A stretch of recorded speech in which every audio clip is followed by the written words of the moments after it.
आणि असं पण आता एक मिथ आहे की सगळं वाईट वाईट, साखर वाईट. अगं पण ते जे आपल्याला सांगणारी लोक आहेत ना, त्यांचं पर कॅपिटा साखर किती आहे पाहिलं का?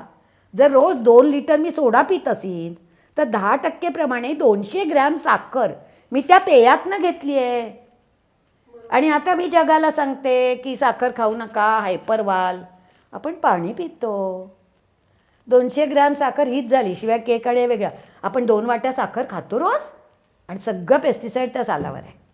हां, म्हणजे तू तोंडात घातलंस 1% गेलं असेल, पण 99% काढून टाकलंस ना तू. तर दॅट्स अ लॉट यार. तर असे तू अनेक गोष्टी करू शकतेस की कोथिंबीर टिकवण्यासाठी पूर्वी आम्ही 400 ग्रॅमचा अमूल चीजचा डबा आणायचो आणि त्याला आतल्या बाजूला टीन असायचं. तर मला असं दिसून आलं की त्याच्यात ठेवलेली अतिशय छान राहते. आणि माझा एक मित्र आहे अमेरिकेला, सायंटिस्टच आहे, तेव्हा तो म्हणाला अगं ते टीनचं अँटी मायक्रोबियल आहे म्हणून तुझी ती कोथिंबीर चांगली राहते. पितळी पातेल्यामध्ये जेव्हा आपण अन्न शिजवतो तर त्याच्यामध्ये नेहमी कलई करावीच लागते असं काही आहे की विदाऊट कलई पण अन्न शिजवता येतं? पितळ्याचं बेसिकली अलॉय आहे. वेऱ्याज आता सिल्वर किंवा तांबं जे म्हणजे कॉपर हे मूळ धातू आहेत. हे कॉम्बिनेशन आहे. पितळ म्हणा किंवा ब्रॉन्झ म्हणा. आहे अर्थात ब्रॉन्झ आपण डेकोरेशनला वापरतो, खायला नाही वापरत. सो पितळ हे मुळात 2 धातूचं मिश्रण आहे आणि त्याच्यात आंबट पदार्थ चालत नाही. ते हिरवं वगैरे पडतं ना. आणि त्यामुळे पूर्वी ना लग्नामध्ये 2 पातेली द्यायची पद्धत होती आणि कोरी पातेली कधी पण कलई केलेली नसतात. तेव्हा मला आठवते माझ्या आईने आणि सासूबाईने जे सांगितलं होतं की जर पितळेला तुम्ही कलई केलीच नाहीत आणि भात वगैरे असं काही शिजवलं तर चालतं, पण आंबट पदार्थ नाही. पण एकदा त्याला कलई केली की मात्र कायम त्याला कलई करायला लागते.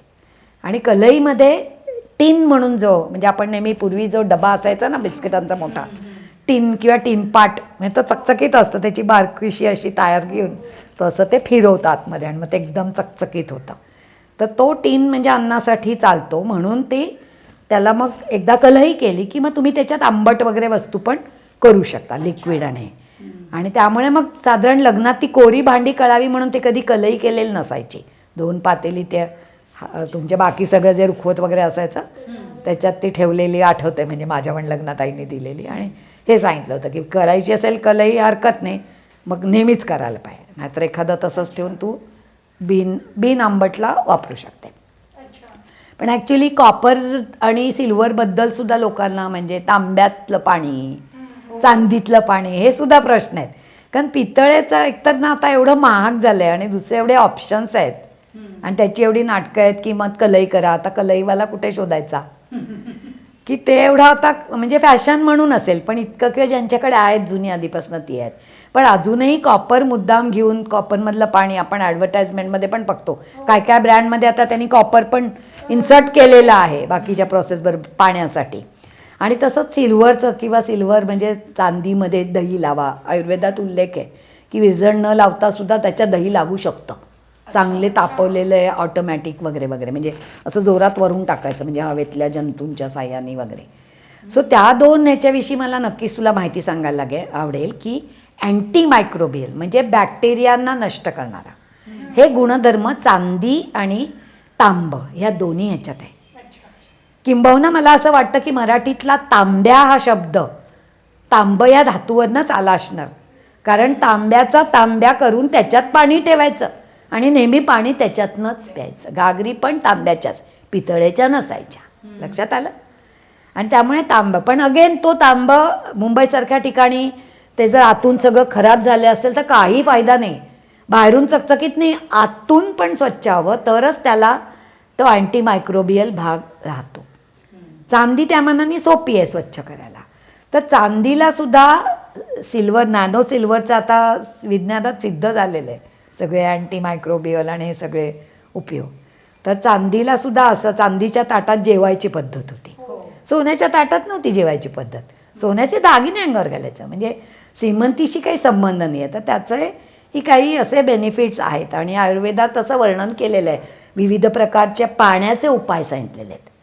सो चांदीचं पाणी म्हणजे चांदीचा एक छोटा तुकडा घालून ते पाणी अमुक अमुक काळ उकळवा आणि मग ते पाणी घ्या. किंवा सोन्याचं पाणी म्हणजे मला तर असं वाटतं की ही जी नॅनो टेक्नॉलॉजी आपण आता म्हणतो, नॅनो म्हणजे 10⁻⁹ एकाचे 9 एकावर 9 इतके भाग करणं. त्याच्या आधी मायक्रो ऑर्गॅनिझम आले 100 वर्षापूर्वी, म्हणजे एकाचे 10 लाख म्हणजे 1 मिलियन भाग करणं. आता पुढे अजून पिको येईल 16. तसं जसं आपलं प्रस्थापित विज्ञान पुढे जाईल तसं कधी कधी आपल्याला या जुन्या गोष्टींचे पण अर्थ कळायला लागतील असं मला वाटतं. हां, पण तांब्यातलं पाणी रात्रभर ठेवून प्यायला हरकत नाही. मी स्वतः चांदीचं देवासमोरचं छोटासा तांब्या आहे माझ्याकडे, 2च घोट असतं, पण रात्री उठून 2 घटच प्यायला जातात. तर ते चांदीचं पाणी पण मी पिते. त्याच्यावर छोटं भांड आहे, तर मी ते पाणी काठोकाठ भरते.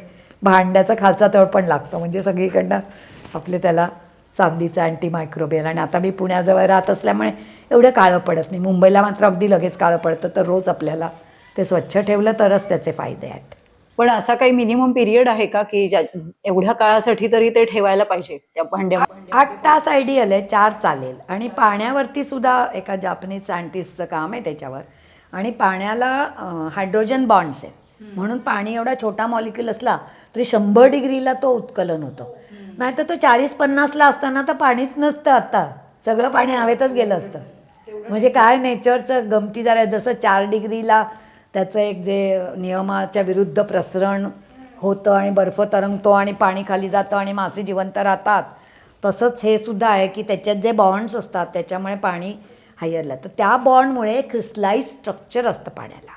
केवळ पाण्याने सुद्धा थेरपीनी रोग बरे होणं, आणि त्यामुळे विविध या मेटल्सचा पाण्यावरती किंवा विविध प्रकारे ते पाणी, म्हणजे चांगल्या जसं झऱ्याचं पाणी ऑक्सिजन लेवल हे तर डेफिनेटलीच आहे, पण त्याचं ह्या नॅनो टेक्नॉलॉजीचं सुद्धा त्याचे काही हे जे क्रिस्टल्स मी म्हणते ना, त्याची रचना बदलण्यात त्याचा रोल असू शकतो. आणि पाण्याची चव वेगळी लागते एवढं मात्र मी तुम्हाला खात्रीचं सांगेन, तुमचं तुम्ही करून बघा. चांदीतलं पाणी चव वेगळी लागेल, कॉपरमधलं पाणी चव, आणि नेहमीचं तुमचं नळाचं आणि फिल्टरचं. कारण अनफॉर्च्युनेटली आता आपण ना फक्त प्लास्टिकचंच पाणी पितोय. कारण माझ्या लहानपणी तरी सिमेंटच्या टाक्या होत्या बिल्डिंगच्या वर, आता त्या टाक्या पण प्लास्टिकच्या, नळ पण प्लास्टिकचे. आमच्या लहानपणी गॅल्वनाइज होते, झिंक आपोआप जायचं थोडंसं पोटात. आपल्याकडे पितळाचे होते, ते आपण फिल्टर विकत घेतो ते पण प्लास्टिकचे, त्या बाटल्या पण प्लास्टिकच्या. म्हणजे आपण सगळं प्लास्टिकचंच पाणी पितोय. तर परत थोडं धातूचं पाणी प्यावं असं मला वाटतं. पण याला ऑप्शन पण नाही ना, म्हणजे सिंटेक्सच्या टाक्या पण ठीक आहे, आता आहेत ना कॉपरच्या बाटल्या लोक आहेत, म्हणजे वॉटर बॉटल सारख्या किंवा स्टेनलेस स्टीलच्या कमीत कमी. म्हणजे नॉन प्लास्टिक तरी घेऊया, धातू तरी घेऊया. पण चांदीच्या बाटल्या घेऊन फिरायला गेलो तर मुंबईत दुसऱ्या दिवशीच ती बाटली गायब होईल. तसं नाही मी म्हणत आहे, पण एक प्लास्टिकचं पाणी आपण कमी करूया असं एक मला वाटतं. अजून एक, आता बरीच आपली गरमागरम चर्चा झाली खूप टॉपिक्सवर वेगवेगळ्या प्रकारच्या. एक अजून थोडं आता गार याच्याकडे येऊयात, ते म्हणजे फ्रीज. फ्रीज तर सगळ्यांच्या घरात असतोच, पण फ्रीजचा योग्य प्रकारे वापर कसा करायचा याच्याबद्दल खूप कमी लोकांना माहिती असते. आयडियली स्पीकिंग फारशी कोणाला नसतेच. एक तर कसं असतं, फ्रीजमध्ये खूप असं ठुसके भरणा जसं म्हणतो तसं आपण जे येईल ते टाक फ्रीजमध्ये असं करतो. इथल्या हवेला तर पदार्थ लगेच खराब होतात, त्याच्यामुळे पण हे केलं जातं. तर मुळात आयडियल फ्रीज ऑर्गनायझेशन कसं असावं, त्याच्यानंतर बाहेरगावी जाताना बऱ्याचदा लोक फ्रीज बंद करतात, तर तसा तो करून ठेवावा का, की त्याचे काही तोटे आहेत? हे 2 मेन हे आहेत. आणि अजून एक छोटासा त्या अनुषंगानेच विचारायचा प्रश्न म्हणजे दुधाच्या पिशव्या जेव्हा आपण घेतो, तर त्या दुधाच्या पिशव्या आपण फ्रीजमध्ये ठेवतो, तर त्याच्यावर डेट तर असते, यूज बाय डेट असते. त्याच्या पलीकडे 1-2 दिवस समजा इकडे तिकडे झालं तर अशा जास्तीत जास्त किती काळासाठी त्या न फोडता फ्रीजमध्ये ठेवता येतात? म्हणजे आता विषयच निघाला म्हणून सांगते की कोथिंबीर टिकवण्यासाठी पूर्वी आम्ही 400 ग्रॅमचा अमूल चीजचा डबा आणायचो आणि त्याला आतल्या बाजूला टीन असायचं. तर मला असं दिसून आलं की त्याच्यात ठेवलेली अतिशय छान राहते. आणि माझा एक मित्र आहे अमेरिकेला, सायंटिस्टच आहे, तेव्हा तो म्हणाला, अगं ते टीनचं अँटी मायक्रोबियल आहे म्हणून तुझी ती कोथिंबीर चांगली राहते. तर प्लास्टिकला अशा खाचा करायचे आणि टीनच्या ह्याच्या त्या, म्हणजे ते आपण रियूज करण्यासाठी. सो तसं अनेक प्रयोग मी स्वतःसुद्धा केलेले आहेत की फ्रीज आपण बंद करून सगळं काढून, ते माझी आई करायची तसं ते चुकीचंच आहे माझं मत आहे. पण मग साफ तर ठेवायला पाहिजे ना, तर काय करायला पाहिजे?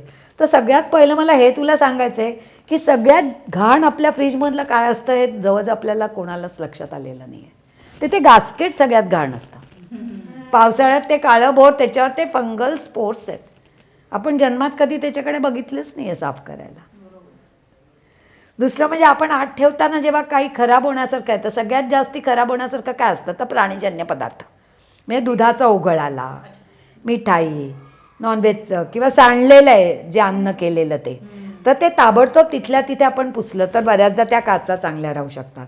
नंतर बाजूला आपण बाटल्या ठेवतो, तर ऑकेजनली कोलिन घ्या, काय घ्या, हे साफ करत राहा. म्हणजे असं पूर्ण सगळं डिफ्रॉस्ट करायचा, रूम टेम्परेचरला आणायचं. आतलं सगळं लोणची बिंची पण आता आपण त्याच्यातच ठेवतो ना, आणि ती सगळी रूम टेम्परेचरला आणायची आणि परत ती आत ठेवून 2-3 तासांनी परत गार होणार. म्हणजे हा जो थर्मल शॉक आहे त्या फूडला, तो नाही द्यायचा आहे. आणि म्हणून मग तो फ्रीज डिफ्रॉस्ट, ऑटो डिफ्रॉस्ट करून रिस्टार्ट तो ठीक आहे. पण पूर्ण बंद आणि पूर्ण हे नाही, तुम्ही जागच्या जागीच म्हणजे प्रिव्हेंटिव्ह मेंटेनन्स केला तर कधीच तुम्हाला वर्षानुवर्ष असं पूर्ण बंद करून साफ करायची वेळ येणार नाही. That is one thing. Secondly त्या गास्केटसाठी सुद्धा आपण जर असाच ओला टिश्यू वगैरे घेऊन ऑकेजनली थोडंसं ते पुसायचा प्रयत्न केला. मुंबईसारख्या ठिकाणी खूप असतं, पूर्ण स्वच्छ होणार नाही, पण तिकडे जर आपण लक्ष देऊ शकलो किंवा कोलिनसारखं म्हणजे अल्कोहोल बेस्ड काहीतरी मारलं तर ते सुद्धा आपली ती फ्रीजमधली हवा शुद्ध राहिला आहे.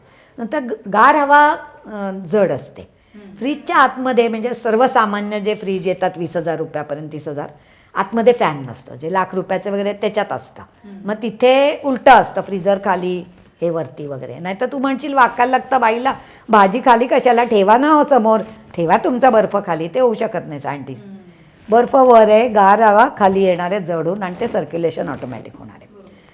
आता त्याच्यामुळे त्या फ्रीजमध्ये आपण जेव्हा वस्तू ठेवतो तेव्हा एक 10 डिग्रीज त्याचं तापमान आहे.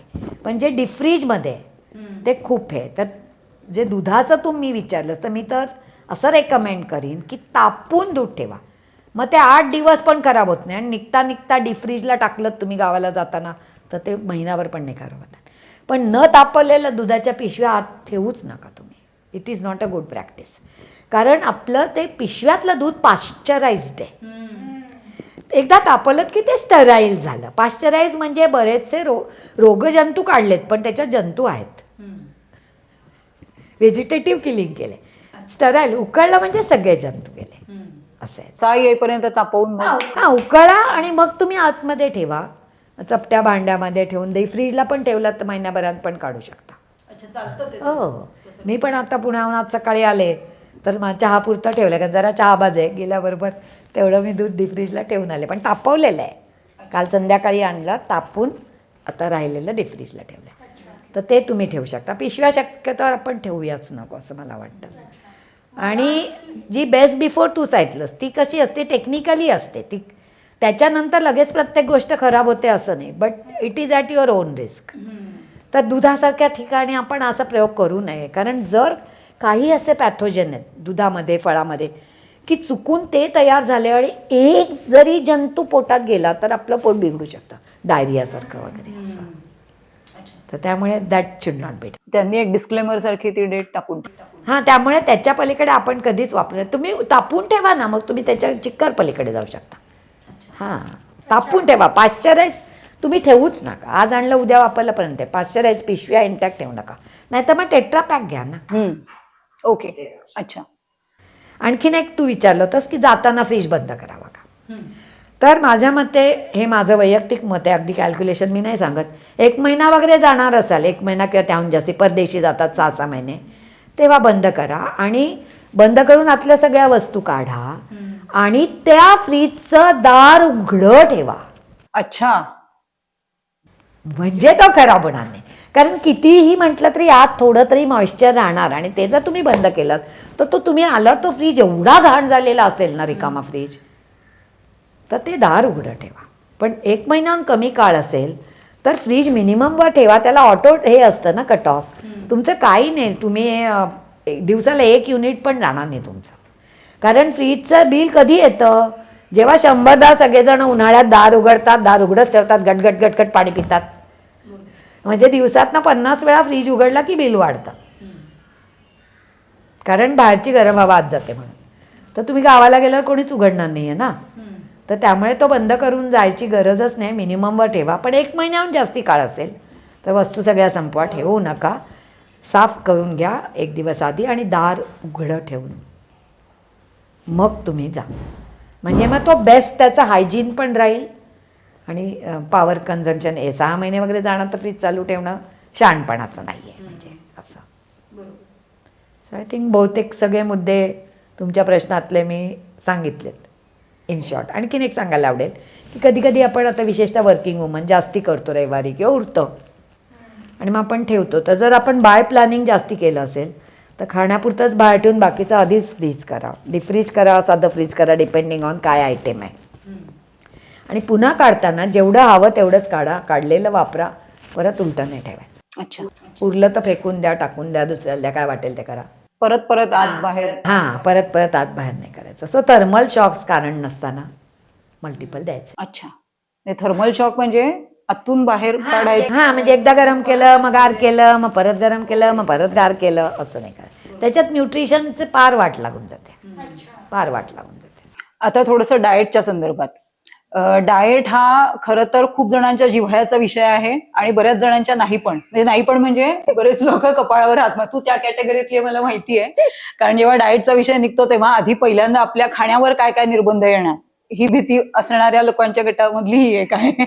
पण इन जनरल डाएट या विषयाबद्दल एवढी मिथ्स आहेत आणि इतकं कन्फ्युजन आहे की आपल्याला स्वतःला काही कळत नाही की नक्की एक्झॅक्टली आपण काय फॉलो करायचं. मला माझं वजन कमी करायचंय, तर मग आता मी इंटरमिटंट फास्टिंग करावं की दर 2 तासांनी थोडं थोडं खावं, की मध्ये गॅप घेऊन 2च वेळा हे करावं, की दिवसातला 1 दिवस आठवड्यातला 1 दिवस पूर्ण उपाशी राहावं, की नक्की काय. आणि याच्यातनं आदर्श वजन हा जो एक आपल्याकडे हे आहे की तुम्ही ओव्हरवेट पण नको आणि अंडरवेट पण नको, तर ते जे आहे तो जर गोल अचीव्ह करायचा असेल तर एक्झॅक्टली खरं तर हे काय आहे नक्की, हे एवढे याच्यामध्ये गैरसमज कशामुळे. आणि एकदा आपण थोडंसं बारीक झालो वजन कमी करून वगैरे आणि थोडं आपण कुठे ते डाएटचं इकडे तिकडे थोडं आपलं बिघडलं गणित की आपण परत वी स्टार्ट पुटिंग ऑन. तर हे नक्की काय आहे की ते जे वेट आहे ते कॉन्स्टंट राहण्यासाठी किंवा तेवढाच आपला बांधा कायम राहण्यासाठी असं काही आहे का की मिनिमम एवढे दिवस ते फॉलो केलं गेलं पाहिजे की जेणेकरून तुमच्या शरीराचा म्हणजे बिल्डच तशा प्रकारे होईल. खूप मोठा प्रबंध लिहिता येईल असा विषय आहे आणि तुझा प्रश्नही तेवढा लांबलचक आहे. सो पहिल्यांदा मला हे सांगून दे की मराठी विज्ञान परिषदनी आत्ताच एक माझं ई बुक डिसेंबरमध्ये पब्लिश केलं आहे. ते मराठी विज्ञान परिषदच्या वेबसाईटवर फ्री डाउनलोड आहे आणि त्याचं हार्ड कॉपीसुद्धा जूनमध्ये होणार आहे, ज्याचं नाव आहे आनंदी जीवनाचे विज्ञान. आणि त्याचा बेसिक फोकस हा आहार ह्याच्यावर आहे. सो पहिलं मिथ असं की डाएट म्हणजे बारीक होणं, हेच मिथ आहे. डाएटचा खरा मराठी भाषेतला अर्थ आहार. मग आहार आपण का घेतो तर आपल्या शरीराला ऊर्जा मिळावी म्हणून. मग आपल्याला ऊर्जा कुठनं मिळते? सूर्यापासनं, पण आपल्याकडे सोलार पॅनेल नाही आहे आणि क्लोरोफिल पण नाही आहे, म्हणून आपण झाडं खातो, पानं, फळं, फुलं.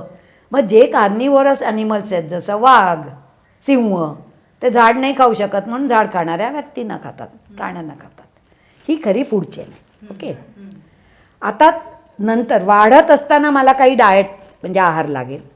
प्रेग्नंट बाईला, विनिंग मदर म्हणजे दूध देणारे, हे स्पेशल कॅटेगरीज आहेत. स्पोर्ट्स आपण साध्या सर्वसामान्यांचंच बोलूया. सो आहाराविषयी असं जनरलाइज करताच येणार नाही, कारण कोण आणि कधी आणि कोणत्या पिरियडला. इनफॅक्ट आपण कधी कधी बॉलिवूडमध्ये पण ऐकतो की एखाद्या विशिष्ट सिनेमासाठी एखादा नट जाड होतो, बारीक होतो वगैरे वगैरे. सो ते पर्पज वेगळं आहे. आपण आधी हेल्दी राहणं, आरोग्य सांभाळणं हे पहिलं आधी प्रायमरी ठेवूया. सो वाढीच्या वयातलं वेगळं आहे, पूर्ण वाढलेलं आहे. तेव्हा सुद्धा आपल्याला आहार का लागतो तर एक म्हणजे बॉडीचं तापमान राहिला. सो दुर्दैवाने आपल्या गरम हवा आहे ना, म्हणजे त्याबाबत दुर्दैव, अदरवाईज छान आहे भारतातली हवा, त्यामुळे आपल्याला खूप खायची गरज नाही आहे. कारण बाहेरचं टेम्परेचर आणि माझ्या बॉडीचं टेम्परेचर काहीच फरक नाही आहे. 37 डिग्री सेल्सिअस माझी बॉडी आहे. हल्ली बाहेर कधी कधी 40सुद्धा होतं. म्हणजे हेच बाहेर जर 20 असतं, 10 असतं तर मस्तपैकी मी खाऊन पण बारीक राहिले असते, जे काय मुंबईत पॉसिबिलिटी नाही. सो बॉडी टेम्परेचर मेंटेन करण्याचा एक कॉम्पोनंट कमी होतो मुंबईसारख्या गरम ठिकाणी. प्लस बॉडी टेम्परेचर मेंटेन करताना तुमचा size. So average size of an American is XL आणि average size of Maharashtrian is M. So त्यांच्या बॉडीचा सरफेस केवढा आहे, तिथनं जाणारी एनर्जी लॉस जो आपोआप होतो ना, म्हणजे हे सगळं सायन्स आहे. आणि त्यामुळे काहीतरी त्यांनी 3000 आकडे दिले कॅलरी आणि 2000 आणि 5000, ते असले ब्लाइंडली आपण घेऊ नये. आपलं जे कॉन्स्टिट्यूशन आहे नंतर एक के फॅक्टर आहे म्हणजे जिनेटिक, म्हणजे माझी आई नेहमी जाडी होती, आजी जाडी होती, किंवा माझी आई अगदी सडपातळ आहे, ते सुद्धा एक असतं ठेवण ज्याला म्हणतात. सो ती पूर्णपणे आपण अशी बदलायचा प्रयत्न करू नये, कारण त्याच्यातनं काहीतरी डिसऑर्डर होते कधी कधी. पण ह्याचा अर्थ तुम्ही ओबेस व्हा, माझी ठेवणच आहे, सगळेच जाडे होते असं नाही. ते तुम्ही फाइंड आउट करू शकता की तुमचं ओव्हर इटिंग आहे का. एक साधा प्रश्न विचारते की जाडा भिकारी पाहिलात का. त्यामुळे मी काही खात नाही पण मी जाड आहे, हे सेल्फ डिसेप्शन आहे. लिहून ठेवा सकाळपासून काय खाल्लं, रात्री लाज वाटेल, बापरे मी दिवसभरात इतक्या वेळात तोंड उघडून एवढं काय काय खाल्लंय. काही नाही, 2 वाट्या आंब्याचा रस खाल्ला तूप बीप घालून. एक्झॅक्टली. म्हणजे एक इम्बॅलन्स मला आठवते, मी पण जाडीत जन्माला होते आणि नेहमी मला वाटायचं तर पहिला आठवडाभर वर्किंग वुमन अगदी छान माझ्या कॅलरीज मेंटेन, पण एक संडे नवीन लग्न झालेलं सगळेजण येते शिवाजी पार्कला जमायचे, झालं गोड तर रोज जेवणात आहेच, 1000 कॅलरीज तिथे गेल्या की सगळं माझं तो बॅलन्स. म्हणजे वाघासमोर शेळी म्हणतात ना, दिवसभर खायला द्या आणि वाघाचे चित्र, मग ते शेळीचं वजन वाढतं, असं माझं डाएट कधीच व्हायचं नाही. कारण 5-6 दिवस स्वतःला उपासमार करायची किंवा सारखं आहे आणि 7व्या दिवशी वाट संडेला. असं कधीच करू नये. शॉक्स जसे बॉडीला द्यायचे नाहीत, जसे फूडला द्यायचे नाहीत तसे थर्मल शॉक्स देऊ नका. डाएटचे शॉक्स, तर डाएट म्हणजे आहार, डाएट म्हणजे बारीक होणं नाही, हे पहिलं मिथ आहे. दुसरी एक महत्त्वाची गोष्ट आहे की आपलं शरीर आपल्याशी बोलतं. कधी तुम्ही ऐकायचा प्रयत्न केलात? एखादी गोष्ट समोर आल्यावर तुला वाटतं ही मला नाही खायची आहे, खाऊ नका. कारण 3 गोष्टी आहेत. आता हेच घेऊया ना, कोणीतरी प्रश्न विचारते, कोणीतरी उत्तर देते आणि काहीतरी बोललं जाते. ह्यातला एक काढून टाक. प्रश्न विचारणारा निघून गेला, उत्तर देणारा निघून गेला, किंवा विचारण्यासारखं काही नाही, सांगण्यासारखं काही नाही, प्रोसेस स्टॉप्स. सो तसं कुठच्याही आहाराचा आपण जेव्हा विचार करतोय तेव्हा जो तिसरा फॅक्टर आहे की कोण, तो इतका वेगळा आहे की जे हिच्यासाठी आहे ते हिच्यासाठी नाही. आणि म्हणून आता एक पर्सनलाइज मेडिसिन आणि पर्सनलाइज डाएट असा पण कॉन्सेप्ट आहे, ज्याच्यात तुमचा जिनेटिक मेकअप, जी मी ठेवण म्हटलं ना, त्याचा सुद्धा अभ्यास करता येतो न्यूट्रोजेनोमिक्समध्ये. आता ज्या दुधाची हिला लॅक्टोज इंटॉलरन्स आहे, तू तिची जुळी बहीण असून तुला नसेल. ज्या XYZची तुला अलर्जी आहे, मला नसेल. मग त्या जिनेटिक मेकअपनी सुद्धा तुमचं ठेवण आणि तुमच्या शरीराला काय हवं हे सायन्सकडनं आपण ती भाषा शिकू शकतो की हे मला नाही सूट आहे. जसं आता रोगांवरती झालं की काही जणांचा कॅन्सर जिनेटिक आहे, हार्ट अँड डायबेटीसला तर आपण पाहिलंच आहे, लक्षात आलं ना. तसं फूडशी पण आता हे पर्सनलाइज डाएट आपल्याला कस्टमाइज करता येतं, तिकडे त्या दृष्टीने हे चाललेले आहेत. आता हे का चाललेले आहेत? तू म्हणशील अजून मॅडम तुम्ही सांगितलंच नाही की मी काय खाऊ आणि काय. थांब जरा, आधी आपल्याविषयी आपल्याला समजून घेऊया. सो जे काय मी खाते त्याचं पचन माझ्या पोटात होतं आणि सगळ्यात शेवटी मोठ्या आतड्यात जिथे लाखो मित्रजंतू असतात त्याचं विरजण मला कुठनं मिळालं? माझ्या आईकडनं, तिला तिच्या आईकडनं, तिला तिच्या आईकडनं. म्हणून म्हणतो ना माझ्या 7 पिढ्या असं करतात, माझ्या 7 पिढ्या. त्याचा अर्थ असाच आहे की सहजासहजी हा मायक्रोफ्लोरा, मायक्रोबायोटा बदलत नाही. आणि म्हणून वर्षानुवर्ष यांनी चहा कॉफी दूध घातलेलं नाही आहे, जे नुसतं दूध कधी पित नाहीत, आयदर दही किंवा चीज, त्यांच्याकडे जो लॅक्टोज इंटॉलरन्स दिसेल 10त 1, तो आकडा आपल्या देशात दिसूच नाही शकत आहे. कारण गरीबातला गरीब सुद्धा थोडंसं का होईना चहातलं दूध त्याचं बाळ पितं, अगदी प्युअर दूध नाही दिलं तर. कारण ते जे मित्रजंतू मला मिळाले, ज्याला आपण इथनिक म्हणतो ना पॅटर्न. आणि म्हणून बाहेरचं कुठचीही गोष्ट अप्लाय करताना आपण आपली काय लाईफस्टाईल आहे त्याच्याशी स्लोली, म्हणजे 20 डिग्रीमध्ये आपण फरक करायला हरकत नाही. इतकंच काय मी तुला असं सांगते की आपण जेव्हा नॉर्थला जातो, म्हणजे माझी बॉडी तीच आहे, मित्रजंतू तीच आहे, ठेवण तीच आहे, पण तिथे गेल्यावर जितकं मला छोले आणि पराठा आणि समोसे खावेसे वाटतात तितकं मला चेन्नईला नाही वाटत. तिथे मला इडली आणि डोसाच खावेसे वाटतात. म्हणजे जे 3 भाग मी म्हणते की काय खाता, कोण खातंय आणि कुठे खाता, ह्याचं कॉम्बिनेशन आहे.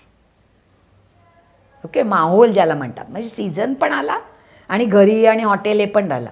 कारण आपण जे खातो ते पचवताना इवन हार्मोन्सचा रोल आहे, ज्याला आपण भूक, आहार, म्हणजे एक ह्याचा आहार जास्ती आहे म्हणतो ना, आहारशास्त्र नाही, म्हणजे ज्याला एपिटाईट म्हणतात, हंगर, एपिटाईट आणि सटायटी, म्हणजे समाधान. सो कधी कधी काय काय लोकांना भूक नाही लागत आणि काय काय लोक रडायला लागतात, लहान मुलं पण भूक लागली की. पण दिलं की पोटभर खातं, ह्याचा अर्थ काय, त्याची भूक चांगली नाही आहे पण त्याचा आहार चांगला आहे, एपिटाईट. आणि खेळायला लागला आणि दुसरा भूक लागली, खाल्लं आणि रडत बसला, मग त्याला समाधान नाही मिळालं. कळलं? हे लहान मुलं बघा तुम्ही 6 महिन्याची असं. आणि त्यामुळे ते जे समाधान आहे खाण्याचं, त्याचा संबंध डोपामाइन जे डोक्यात आणि पोटात तयार होतं. आणि म्हणून आवडतं खाणं आणि आपल्या माहोल चांगला असणं, मित्रमैत्रिणी, आई वडील, वॉट एव्हर इट इज. आणि म्हणून जे मी मगाशी सुरुवातीला म्हटलं की आपली बॉडी आपल्याशी बोलते, हे खाऊ नकोस, तर तेव्हा तुझा 6th सेन्स तुला सांगतो की नॉट दॅट तू ते जन्मात खाऊ नकोस, आत्ता तुझी body is not ready. May be तुला भूक नसेल और ती हवा तशी नसेल और तुझा मूड नसेल. इनफॅक्ट मूड फूडवर पण रिसर्च झालेला आहे आणि साखरेने मूड चांगला होतो. आणि असं पण आता एक मिथ आहे की सगळं वाईट वाईट, साखर वाईट. अगं पण ते जे आपल्याला सांगणारे लोक आहेत ना, त्यांचं पर कॅपिटा साखर किती आहे पाहिलं का? जर रोज 2 लिटर मी सोडा पित असेल तर 10% प्रमाणे 200 ग्रॅम साखर मी त्या पेयातनं घेतली आहे. आणि आता मी जगाला सांगते की साखर खाऊ नका, हायपर व्हाल. आपण पाणी पितो. 200 ग्रॅम साखर हीच झाली, शिवाय केक आणि वेगळा. आपण 2 वाट्या साखर खातो रोज. त्यामुळे साखर हे फंडामेंटल फूड आहे आपल्यासाठी. पण 4 ते 6 चमचे. आणि जर डायबेटीस झाला तर रूल वेगळे आहेत. आपण आता ही साधी चर्चा करतोय, स्पेशल चर्चा नाही करत आहे. आणि म्हणून पूर्णपणे साखर बंद हा पण मूर्खपणा आहे. त्याच्याऐवजी गुळ, हां ठीक आहे, त्याच्यात साखर आहेच. त्याच्याऐवजी मध, त्याच्यात साखर आहेच. म्हणजे काहीच साखर न घेणं मूर्खपणा आहे. म्हणजे ह्याचा अर्थ वाटेल तेवढी साखर का, असं नाही आहे. आणि मुलं हायपर होतात, बरोबर आहे, त्यांना एवढ्या एवढ्या गोळ्या खायला दिल्यात तर त्या होतील. पण क्विक जेव्हा एनर्जी हवी, आपल्याला गळून गेल्यासारखं वाटतं, तर आपण काय करतो, सरबत पितो ना. आणि इवन ज्यांना डायबेटीस आहे त्यांनासुद्धा एकदम लो झाली तर गोळी खायला सांगतात ना. म्हणजे लक्षात घ्या, तू कधी असा विचार केलास का की फळं का गोड असतात? अगं नेचरनी आपल्यासाठी केलं आहे की हे गोड आहे, मूर्ख माणसं खा, हे तुझं फूड आहे. नाहीतर आपल्याला कळलं नसतं. आणि जे आपण आर्टिफिशियल स्वीटनर केलेत ते माकडाला गोड नाही लागत. आणि त्यामुळे प्राण्यांना हे जे गोड झालं आहे किंवा ज्याला खूप असा उग्र वास असतो ते बहुतेक वेळा विषारी असतं. म्हणजे हे नेचरनी दिलेले इंडिकेटर्स आहेत. आणि त्याच्यामुळे वेगळं फॅड करू नका, 20% बदल करा. आणि डाएट म्हणून कच्चंच खात सुटायचं करू नका, कारण कच्च्याचं खूप लोड येतं. आपण कच्चे खाणारा माणूस निसर्गतः नाही आहे, शिजवून खाणार आहे. पण 10% कच्चं खा, 60 नंतर नका खाऊ. आणि इव्हन इनसॉल्युबल अँड सोल्युबल असे फायबरचे 2 प्रकार आहेत, खूप जणांना माहिती नाही. चोथा असं आपण नुसतं म्हणतो. सो तो जो चोथा आहे, म्हणजे एक पालेभाजी घेऊया, भाकरी घेऊया. मला आठवतं आहे लोकसत्तातल्या माझ्या लिखाणात खूपदा असे प्रश्न, एक सिनियर सिटीजन होते 80+, ते म्हणायचे मी अगदी रोज ज्वारी किंवा बाजरीची भाकरी आणि पालेभाजी रात्री खातो. साफ चुकीचं आहे माझ्या मते, दुपारी खा. एवढं लोडिंग रात्रीचं 80 वर्षाच्या माणसाने नाही, त्यांनी हलकं खाल्लं पाहिजे, मऊ भात खाल्ला पाहिजे, नाही तर नुसतं ताक प्या. एवढा चोथा नाहीच खायचा. किंबहुना मी सांगेन की तुम्ही असं चावून चावून सगळ्यात शेवटी काढून टाका 60 नंतर 70 नंतर. आणि तुमचं जर हलकं असेल पोट तर तुम्हाला दिसेल की आपल्या पूर्ण जेवण झालं जवळजवळ एवढा चोथा आहे. हा इन्सॉल्युबल आहे, हा जास्ती नाही खायचा आहे. सोल्युबल चोथा खा. सोल्युबल चोथा केमिकली वेगळा आहे. म्हणजे काय, इन्सॉल्युबल म्हणजे सेल्युलोज, फायबर, गवत. ओके. इन्सॉल्युबल सोल्युबल म्हणजे हायड्रोकोलाइड, म्हणजे जेलीसारखं. म्हणजे जसं दुधी शिजला किंवा कोहाळा शिजला तर कसा असत आपल्याला तो गारगोटी. हां एक्झॅक्टली. दुधीचं तर मी अगदी म्हणजे गड फॅमिली तर मी फेवरेट आहे. कारण नॉट जस्ट सोल्युबल फायबर, जे आपले मित्रजंतू आहेत ना त्यांना ते आवडणाऱ्या गोष्टी आहेत. वेलीच्या भाज्या म्हणजे उदाहरणार्थ जर मी इडली खाल्ली तर जर माझ्या पोटात जी कॅन्डिड आहे, जे काय मित्रजंतू नाही, ते म्हणणार वा माझी पार्टी, कारण यीस्टपासनं बनलेला पदार्थ खाते मी, ब्रेड, त्यांना ते आवडतं. पण जर मी दुधी खाल्ला किंवा कोहाळा किंवा सांबारमधल्या सगळ्या भाज्या एकत्रित, तर जे लॅक्टोबॅसिली माझे मित्रजंतू आहेत, जे सगळ्यात सेन्सिटिव्ह आहेत, पटकन मरू शकतात, लॅब म्हणतात, त्याच्या गोळ्या किंवा साचे पण मिळतात. अँटीबायोटिक घेतल्यानंतर आपलं सगळंच मरतं ना, तेव्हा आपल्याला घ्यायला सांगतात बघा. तर त्या लॅक्टोबॅसिलांना हे आवडतं. आणि याचं माझं स्वतःचं पण संशोधन आहे की दुधीपेक्षा सुद्धा कोहाळा इज द बेस्ट. म्हणजे ओट आणि व्हीट फायबरपेक्षा सुद्धा कोहाळ्याचा सोल्युबल फायबरनी लॅक्टोबॅसिलाची ग्रोथ वाढली. म्हणजे मी असं काहीतरी चांगलं खाल्लं, माझे मित्रजंतू स्ट्रॉंग झाले, माझं गट चांगलं झालं, तरी पण माझी हेल्थ चांगली राहणार आहे. सडन बदल करू नका, जास्ती कच्चं खाऊ नका. आणि जर कच्चं गाजरसारखं काही खाल्लं तर ते antioxidant, vitamin A, they are all fat soluble. So बरोबर चिमूटभर फोडणी घाला, चमचाभर, नाहीतर दाण्याचा कूट घाला, नाहीतर थोडंसं खोबरं घाला, नाहीतर सॅलड ड्रेसिंग घाला, नाहीतर दही घाला चमचाभर. खूप नाही, पण त्याच्याबरोबर थोडं ते पण खा. आणि आयडियली तेवढं कमी नाही मला पण खायला जमत. 1/3 1/3 1/3 म्हणजे as a chemical engineering it's a multiphase reactor. आपला जो स्टमक आहे तो, आणि तो असं पेरिस्टॅटिक मोशन आहे. सो आयडियली 1/3 त्याच्यात हवा पाहिजे, 1/3 पाणी पाहिजे, आणि 1/3 फूड पाहिजे. म्हणजे मुठभर धान्य शिजवूनच तेवढंच एका वेळेला खरं खाल्लं पाहिजे. पण काही असेही विचारसरणी आहेत की उंटासारखं खा आणि 16 तास खाऊ नका. तुम्ही दोन्ही करून बघा, जे तुम्हाला सूट होईल तुमची बॉडी तुम्हाला सांगेल. आणि मग हे जर तुमचं चांगलं असेल तर तुम्हाला कसं कळेल? तर तुमचं पोट साफ आहे तर तुम्हाला एका एंडचं कळलं, आणि तुमची त्वचा जर चेहऱ्याची चांगली असेल, मेकअप शिवाय आंघोळ केल्यावर जर तुमचा चेहरा शाईन होत असेल, तर हा दुसरा एंड आहे. आणि तुम्हाला कळलं की तुमची बॉडी हेल्दी आहे, तुमची लाईफस्टाईल बरोबर आहे, आणि विशेषतः आहार बरोबर आहे. बरोबर. आपण मग अशी साखरेबद्दल बोललो की त्याचा काही प्रमाणात अपप्रचारच केला गेला आपल्याकडे की साखर अजिबात खाऊ नका वगैरे. साखरेच्या बाबतीतही एक आम्ही असं बघितलेलं आहे की बाजारात आपण जातो, साखरेचे पण आजकाल ब्रँड आलेले आहेत. त्याच्यामध्ये पण ते असा दावा करतात की ऑर्गॅनिक आहे. मुळात अशी ऑर्गॅनिक साखर असते का? किंवा खरोखर ती म्हणजे ऑर्गॅनिक याचा अर्थ नक्की काय? की एक्झॅक्टली ऑर्गॅनिक साखर म्हणजे त्यांना काय म्हणायचंय? आणि खरोखर त्याचा म्हणजे फायदा होतो का शरीराला? कारण मुळात साखर हे फक्त म्हणजे त्या क्षणी इमर्जन्सी तुम्हाला एनर्जी देण्यासाठी वगैरे, आणि कधीतरी चवीचं हे म्हटलं तर साखरेत तसे न्यूट्रिएंट्स नाहीत, असंही एक हे आहे. तर याबद्दल काय? असं तुझं शेवटचं वाक्य अतिशय चुकीचं आहे. कारण आपण न्यूट्रिएंटसाठी खात नाही, आपण एनर्जीसाठी खातो. आणि fundamental energy for human being is glucose. ब्लडमधलं न्यूट्रिएंट कोणी मोजत नाही, येता जाता ग्लुकोजच मोजायची वेळ येते. तेव्हा साखर आपण फक्त कधीतरी कशासाठी तरी म्हणून नाही खात. कारण तू जरी साखर नाही खाल्लीस तरी जे स्टार्च खातेस त्याचं शरीर ग्लुकोज बनवून घेतं. तुला अक्कल नाही, साखर नाही खाल्लीस, मी करून घेतो. सो ते पहिलं काढून टाक. पण तुझा प्रश्न खूप छान आहे. तर आधी ऑर्गॅनिक म्हणजे काय आपण समजून घेऊया. तर जसं आपली प्रगती झाली रासायनिकाची, तर आपण रासायनिक खतं केली. पूर्वी आपण शेणखत वगैरे जे करायचो ते ऑर्गॅनिक होतं. सो NPKची रासायनिक खतं, युरिया इथपर्यंत ठीक आहे. पण पुढे पुढे काय वाटेल ते, आणि बरेचसे पेस्टिसाइड्स, म्हणजे खतंसुद्धा एवढी हार्मफुल नाही आहेत, पण पेस्टिसाइड्स, इन्सेक्टिसाइड्स जे बॅड मॉलिक्युल्स आहेत त्याची मोठ्या प्रमाणात आपण जेव्हा फवारणी करायला लागलो, किंवा गोडाऊनमध्ये सुद्धा DDT सारख्या गोष्टी आपण गव्हावरती मारायला लागलो, तर these are all bad compounds, they are carcinogens. आणि म्हणून जेव्हा एखादा पदार्थ ऑर्गॅनिक म्हणतो तेव्हा त्याचा ऊस त्यांनी ऑर्गॅनिकली ग्रो केला आहे. म्हणजे युरिया घातली नाही आहे, दॅट इज ओके. माझ्या दृष्टीने त्याहून महत्त्वाचं आहे की जर आता ऊसाला एवढी फवारणी नसते, पण द्राक्षाचं घेऊया की फवारणी केलेली नाही आहे सिंथेटिक गोष्टींची. म्हणजे ऑर्गॅनिक फळं असतात, ऑर्गॅनिक भाज्या असतात, लक्षात आलं ना. आणि त्यामुळे ऑर्गॅनिक जर ते खरोखरीच असेल तर definitely it is better than जिथे तुम्ही सिंथेटिक लाईफस्टाईल केली. पण आता ऑर्गॅनिक सर्टिफिकेशनसाठी 7 का 9 वर्ष त्या जमिनीत केलेलं नाही असलं पाहिजे इनऑर्गॅनिक काय.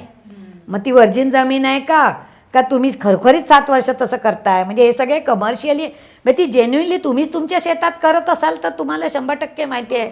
माझ्या छोट्याशा गार्डनमध्ये जेव्हा ती पपया आहे आलेली, ती ऑर्गॅनिक आहे, I know it for sure. तर त्यामुळे ते लेबल खरं आहे की नाही, पण असेल ऑप्शन तर डेफिनेटली तुम्ही ते खा. पण ॲट वॉट कॉस्ट? म्हणजे त्याच्याबद्दल दुप्पट टिप्पट चौपट पैसे देऊन तुम्हाला जर तो अफोर्डन्स असेल तर तुम्ही जरूर करावं.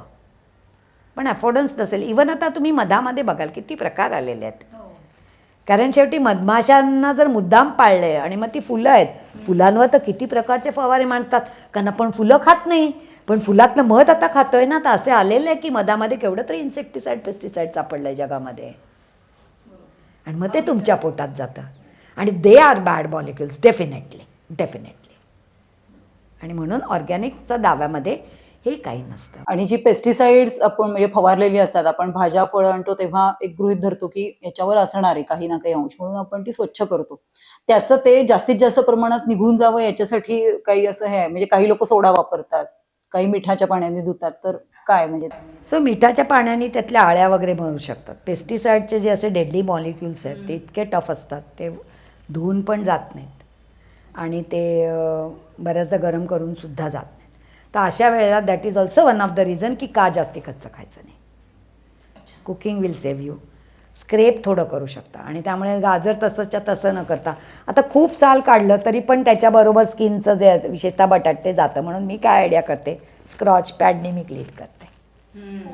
Yes, that's the idea. म्हणजे मिनिमली त्याचं हे निघतं, पण मग ते मॅक्सिमम पेस्टिसाईड ते सगळं टॉपच्या एरियातच असतं.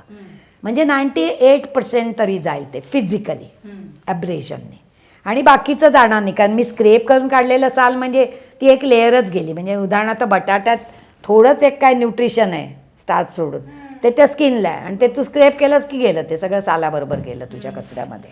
असं म्हणजे तोच प्रश्न पडतो ना ऍक्च्युअली की साफ नाही केलं किंवा हे नाही केलं तर ती पेस्टिसाइड आपल्या पोटात जाणार, आणि जर केलं तर त्याच्याबरोबर जी काही जीवनसत्व वगैरे आहेत तीही त्याच्याबरोबर जाणार. म्हणजे साफ करायचं तरी कसं नेमकं? नाही, आणि म्हणून द्राक्षासाठी तरी मी स्वतः पण हे अनेक वर्ष करत आले आहे. लोकांना ते हास्यास्पद वाटेल, पण प्लीज फॉलो दॅट.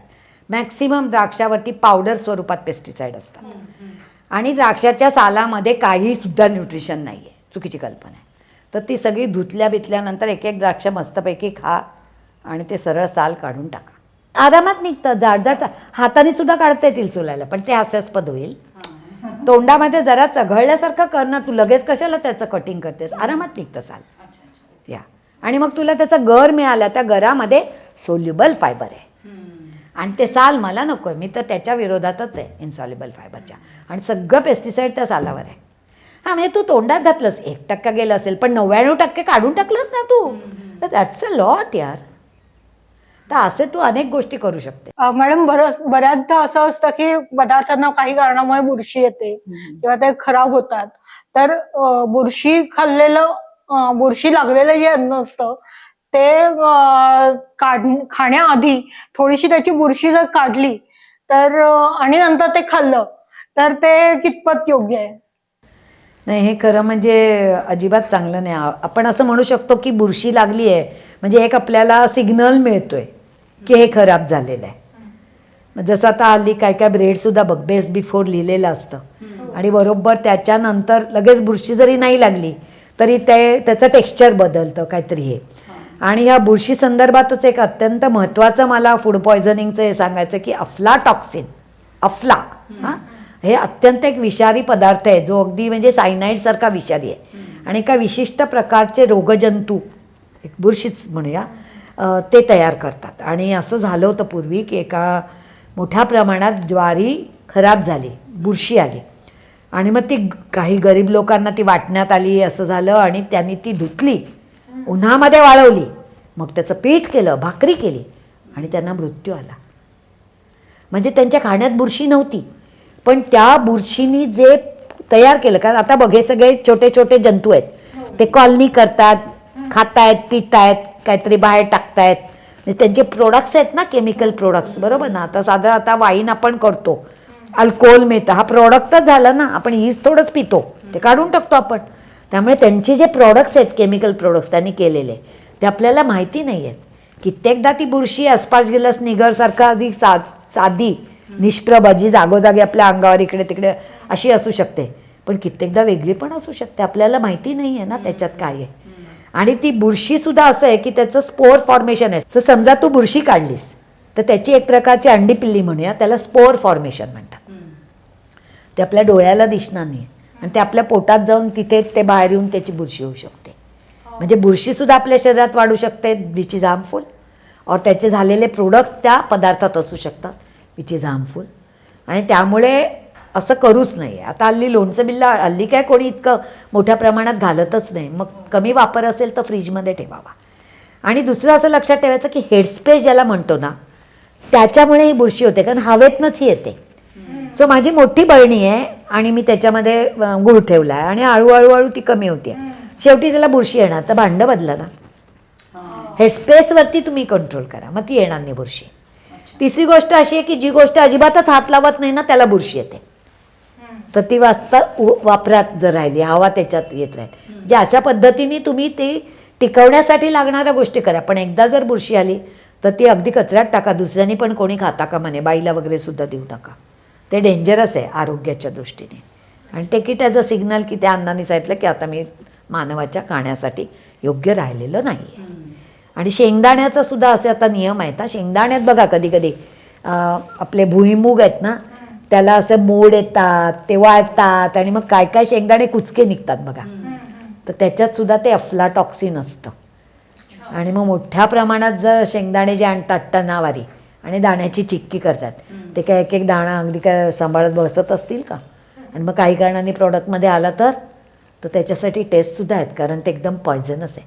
तिथे त्यांनी मुद्दाम नाही केलेलं, पण शेंगदाण्यात बघा तो बाहेरून कळत नाही आपल्याला, आणि उघडला तर आत एकदम हिरवागार असतो एखादाच. आणि मग तुम्ही एकत्रित सगळं वापरलं तर तो मिक्स होणार ना. तर 4च दाणे आहेत त्या 100मध्ये, पण ते चालणार नाही आहे. कारण जी क्वालिटी म्हणतो ना फूडला, तिथे क्वांटिटी नसते की अहो ना मी 1%च इथे खराब आहे, 1%च मी विषारी आहे, 99 मी चांगला आहे तर मला खा, असं नाही आहे. ती quality is not based on quantity. If it is bad it is bad, आणि आपण ते डिस्कार्डच केलं पाहिजे. अजिबात खाता कामा नये, ते अजिबात योग्य नाही आहे. आजच्या पॉडकास्टमध्ये मॅडमनी बऱ्याच गोष्टींवरती चर्चा केली. बऱ्याच गोष्टींमध्ये आपल्यामध्ये असलेले समज, गैरसमज हे यामुळे दूर झालेले आहेत असं मला वाटतं. बरोबर. म्हणजे अगदी कुकर पासून ते फ्रीज पर्यंत आणि फूड पॉयझनिंग पासून ते डाएट पर्यंत एवढ्या मोठ्या स्पेक्ट्रमवर आज आपण इथे बोललेलो आहोत. आणि आमच्या मते ह्याच्यातनं एक 4 लोक जरी ह्याच्यामधनं 4 लोकांमध्ये जरी अवेअरनेस क्रिएट झाला तरी पण एक मोठा इम्पॅक्ट याच्यामधनं क्रिएट होईल असं मला वाटतं. कारण ते 4 लोक पुढे जाऊन 40 लोकांना अजून सांगतील आणि ते एक जॉमेट्रिक अगदी बरोबर आहे तुझं. वाढत जाईल असं वाटतं.